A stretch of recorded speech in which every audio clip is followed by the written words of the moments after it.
do you think, especially with the uprise or upcoming of artificial intelligence, do you think that big tech companies, especially our upcoming startups, which might grow very fast, need some kind of crash course in how addiction works? I mean, the mantra is always the same, right? Make money, doesn't matter how.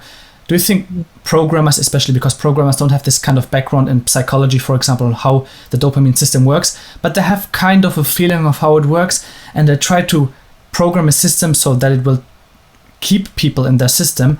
Do you think there's kind of any incentive of actually tackling this? Or because it was mentioned in the social dilemma, then I'm finished with my question, because it is mentioned that people try to offload it to the AI system. They say, we don't have any idea, we can't interpret this AI system, it made it automatically, so I don't care, I don't have any responsibility because the system is doing it. Do you think this is the right approach?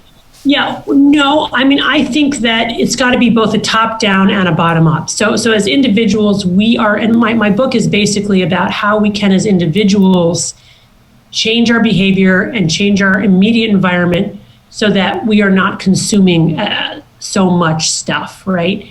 But that alone won't work. Our individual will has to be combined with our collective will, because our collective will is what makes the laws and the policies, the regulations, all of it.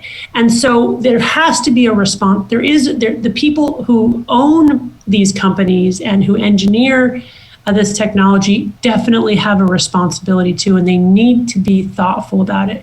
Here's the good news. I get a lot of calls from computer science AI type people, who are your age, young people who really care about doing it right. And, it's not so much just about the money for a lot of these folks. It really is about wanting to think about much more visionary look at the future, right? These are people who really are inspired by, Elon Musk is the richest man in the world, but he's also inspirational because he's going to space and he's making, electric vehicles. I think at the end of the day, that actually speaks louder than money, is kind of meaning, right? Meaning and purpose.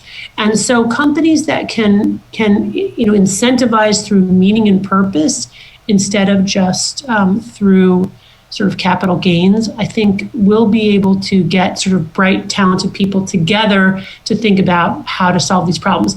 We need to, our collective will needs to be applied to this very, very serious problem. And I have a lot of faith that we will do it. It's going to take a long time, but I'm very optimistic because I think ultimately, I think people ultimately will want to solve this problem.